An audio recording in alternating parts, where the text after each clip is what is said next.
I have been mentored by a good friend of mine named Max. And what started my freshman year is just him and I. It turned into this group of people, all of whom he mentored. And then we eventually started this club. We called it Life Map Club because that was kind of the goal of it, was eventually we were going to cultivate enough knowledge, much like following the Lord, working through the different hurts in our lives, to build a life map and share it with each other. So this group had been going. He met with us all individually, and then we also met all together.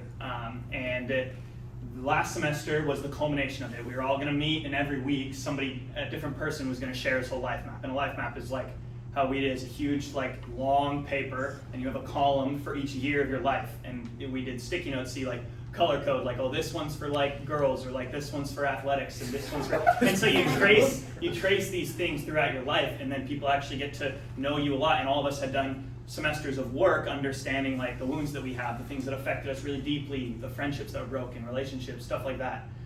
So last semester we were all really excited to share these, and so we had spent a lot of time on this.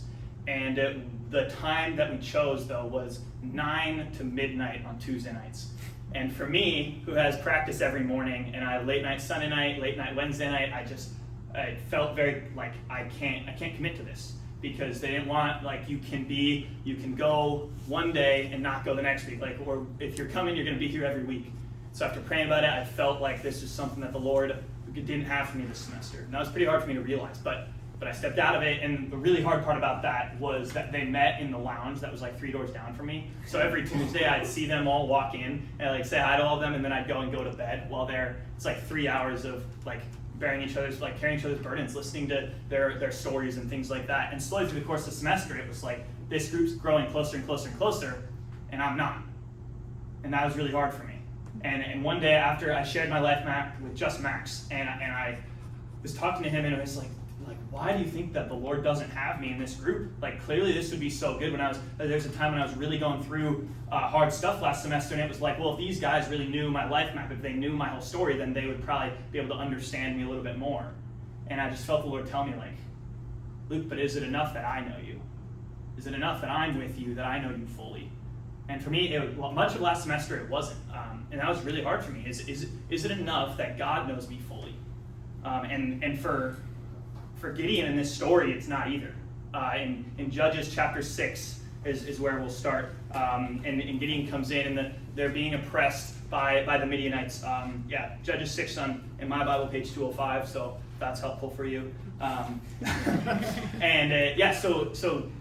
in 6 verse 1, it says, the people of Israel did what was evil in the sight of the Lord, and the Lord gave them into the hand of Midian 7 years.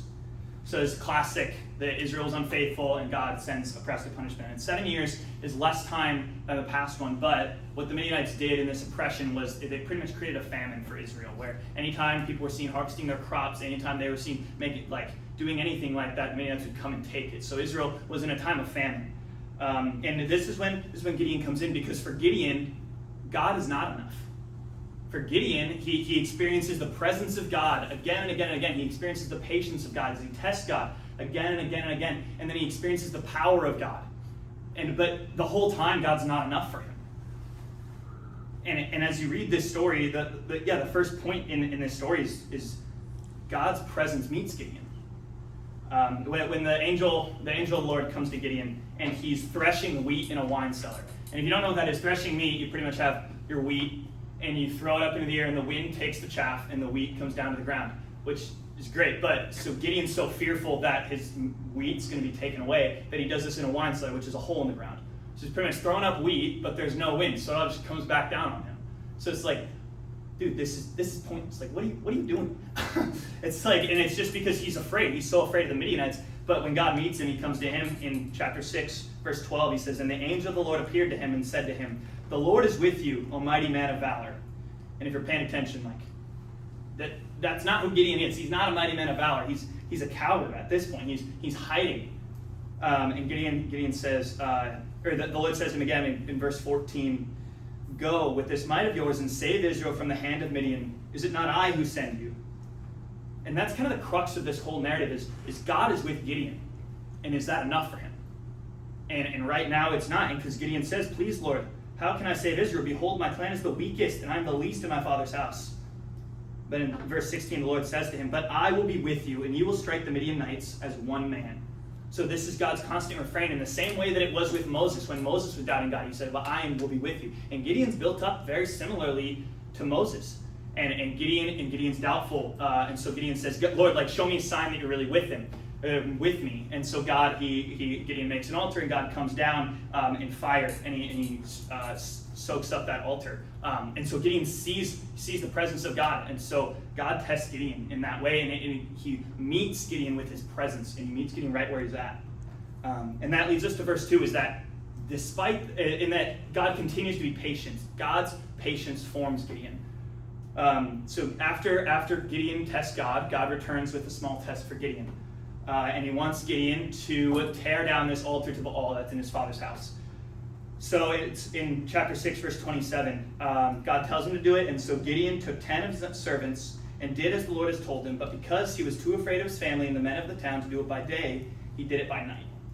So it's like, okay, Gideon, you kind of did this right. Like, you succeeded because the altar was taken down, but God wanted Gideon to do it by himself, and he wanted him to do it during the day.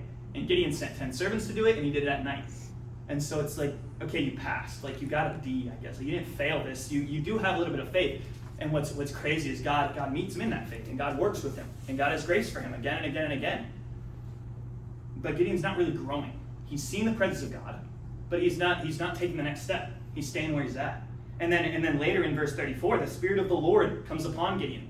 And elsewhere in Judges, when the Spirit of the Lord comes upon you, that's your time to go to war. But instead, Gideon raises an army. Because even the Spirit of the Lord is not enough for him to just go to war on his own. He needs more people. He needs the assurance of these things. And after he has his army, to test God one more time, he does the story with the fleece and with the grass, and he asks for dew on the grass and not on the fleece, and then the reverse. And God is still with him. It even says in verse 39, then Gideon said to God, "Let not your anger burn against me. Let me speak just once more. Please let me test once more with the fleece. Let it be dry on the fleece." And God meets him in it again. And God is still gracious and still compassionate to him, and God's patient to try to build Gideon into this man of faith that he wants him to be. And so Gideon, he has his army, and God tests his faith, and Gideon kind of like ascends to where God's testing him, where Gideon starts out after his call with 32,000 men, which is a lot of people, but they're going up against 135,000 Midianites, which is a lot more. And God whittles down Gideon's army to 300 men. And in that, like, that does show Gideon's faith. He's working a little bit, but he's not still there. God still wants him to do it alone, but Gideon really needs the assurance of other people. And whether that's that Gideon wants some of the glory for himself, or that he doesn't fully trust God to do it on his own, it's probably a little bit of both. And you see that after God whittles down his army, he has 300 people. So Gideon has this plan in verses 17 and 18 of chapter 7.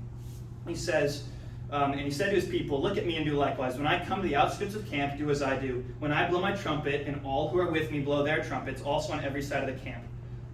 And I'm not going to read the end of the verse, but right there, so Gideon's strategy is pretty smart. He has 300 people. Normally, if you're going to war, you have like one torchbearer and trumpet player per battalion of troops, per like 1,000 of troops. So to have 300 people with the trumpets and the torches might convey a way larger army than you have, like 30,000, 300,000 people. And so that's good strategy by Gideon, but it's still not full trust in the Lord. And you see that right at the end of the verse. He says, "Blow the trumpets on every side of the camp and shout for the Lord and for Gideon."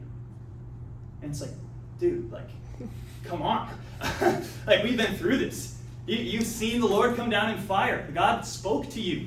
The presence of the Lord, the Spirit of the Lord came upon you. God met you with the fleece twice. And you still are like, for the Lord and for Gideon, you need some of yourself in it. You don't trust God fully. My sophomore year of high school, my parents got 2 mini schnauzers, and while we love them, they just bark all the time. That's like literally all that they do. When somebody walks in, they bark. When somebody is there who has been there and they forget and they see him again, they bark at them. Like, somebody can just like knock on wood or something like that, and they go crazy. And we've tried just like screaming at them or whatever. Or, like, I tried to like bop them on the mouth a little bit, but they're like, no, that light, like momentary affliction is worth like barking. So they just keep going crazy. And 2 summers ago, I decided to make it my mission to train them to stop barking. So what I'd do is every time they barked, I'd put them in timeout for 10 minutes. 10 minutes for a dog is a long time. So I had this bed, and their couch was blocking their view to the rest of the house. So when they would bark, and I'd grab them, put them in timeout, and I'd start a timer, and they weren't allowed to leave until I came and released them from it. And at first, they didn't really understand because they're dumb, they're dogs. But eventually, over the course of weeks, they really started to understand, like, oh, if I keep barking, Luke's going to grab them. So then they would run away. They would, like, bark and then run back and then come back and bark again or something like that. And even, like, they would leave the bed early before I came and released them. And so I'd put them back and I'd, like, show them my watch and I'm, like, restarting the timer. And so sometimes they were in there for 15, 20 minutes and they're like, oh, my. Yeah, but eventually they got it. And now, even when I come home from breaks, whatever they were doing before, they know when Luke's there and you keep barking, like, he's not having it. You're going away. You're going to your place, is what we call it. And so they've actually started to understand, like, oh wait, we can't do this as the punishment. And so they've started to obey. And it's like, these are mini schnauzers that can do that, like Gideon. Where's your obedience? Like, where's your trust in God? Like, do you not understand, after time and time again, do you not understand that God wants you to do this? He's with you. He tells him in chapter 6, you will not die. But Gideon just doesn't. He doesn't understand. And that leads to our third point is God's power frees Israel despite Gideon. So continuing on in the narrative, the end of chapter 7, God routs Midian. They flee. It's like a whole, like, Lord of the Rings thing where they flee into the trees and then the trees kill them. And so, if you've ever seen Lord of the Rings, that's what happens in the Two Towers. But so however that happens, but it's like, it's not Gideon killing them in battle. He was just there and God routed them. He caused confusion and fear. And now in chapter 8, starting in verse 4, you really see the heart of Gideon. Remember, it's a famine. It's been a famine for 7 years. So Gideon's tired. He's gone to battle against 135 troops with 300 men. Like, that's no small feat. Like, obviously that's not what God wanted to do. That still shows his faith. And even if they're not killing them, they still have to trace them all across the land of Israel. Like, he's tired. And in verse 4 it says, and Gideon came to the Jordan and crossed over, he and the 300 men who were with him, exhausted yet pursuing. So he said to the men of Succoth, which is a town in Israel, please give some loaves of bread to the people who follow me, for they are exhausted, and I am pursuing Zebah and Zalmunna, the kings of Midian. And the men of Succoth, this town of Israel, say, well, you don't have him yet, so come back to us when you have defeated the Midianites and we'll give you food. So it's like they don't actually trust that God has given this into Gideon's hands. And that just floors Gideon, because where is Gideon's confidence coming from? Not from God, but from himself, for the Lord and for Gideon. God's not enough for him. God's presence, God's patience, God's power hasn't been enough for him this whole time. And so now, since he's not getting the approval of others, how does he respond to them? He says, well, when the Lord has given me Zebah and Zalmunna into my hand, I will flail your flesh with thorns in the wilderness and with briars. And another translation is, I will thresh your flesh. And so Gideon's gone from this coward threshing wheat in a wine cellar to like an evil military leader that's going to thresh the flesh of his own fellow Israelites. And so he goes and he routs the Midianites and he captures the kings, and then he comes back to the Israelite town. It's 2 of them, and he kills all the leaders. And he like, threshing your flesh is like you're skinning them alive. And he does that to his own people. And then the reason for him killing the Midianite kings isn't because God told him to, but he says, because you killed Israelites, I'm going to kill you. And it's like, Gideon, you just did that exact same thing. And so Gideon just has this warped motivation of like, God has never been enough for him. He needs to see his power. He needs to feel enough for his people. And that's the last point, is that God was never enough for Gideon. And you see in verse 22, this after the battle has been won, the men of Israel say to Gideon, rule over us, you and your son and your grandson also, for you have saved us from the hand of Midian. And Gideon said to you, I will not rule over you, and my son will not rule over you. The Lord will rule over you. And Gideon said to them, let me make request of you, though. One request. Each one of you give me the earrings from his spoil. In verse 25, and they said, we willingly give them to you. And they spread out a cloak, and every man threw in his earrings for the spoil. And in verse 27, Gideon made an ephod of it and put it in his city in Ophrah. And all Israel whored after it, and it became a snare to Gideon and to his family. And you just see that Gideon's motivation for this isn't for God to be great, it's for him to be great. Because God wasn't enough for him. Despite all these, despite the presence of God, despite the power of God, despite the patience of God, it still wasn't enough. He still needed himself to be in it. And now Israel's like, hey, become our king. And he says, oh, no, that's reserved for God. But notice what Israel says. He said, for you have saved us from the hand of Midian. So because Gideon isn't, like, his eyes aren't set on the Lord, his motive, like Israel hasn't seen that he's doing this because God did it. They see he's doing this because Gideon did it. Because he had his 300 troops. He had his 10 servants. It was his battle plan when they defeated the Midianites. And so now when they've won, they attribute the victory to Gideon because he led them badly. And then he really is king. It says later that he had 70 sons. You're only having 70 sons if you have a lot of wives and a lot of concubines. And then one of his sons, he even names Abimelech, which means son of the king. So he clearly views himself as the king, with all the privileges of being king and the riches and the idols, without the responsibilities of being king, of actually leading Israel. And in verse 34, it says, "And the people of Israel did not remember the Lord their God, who had delivered them from the hand of their enemies on every side. And they did not show steadfast love to the family of Jerubbaal," that is Gideon, "in return for all the good that he had done to Israel." And even in that last statement of verse 35, it's like, for the good that he had done to Israel. Like, the narrative is making it clear that Israel really viewed this as Gideon, not as God. And how does God respond?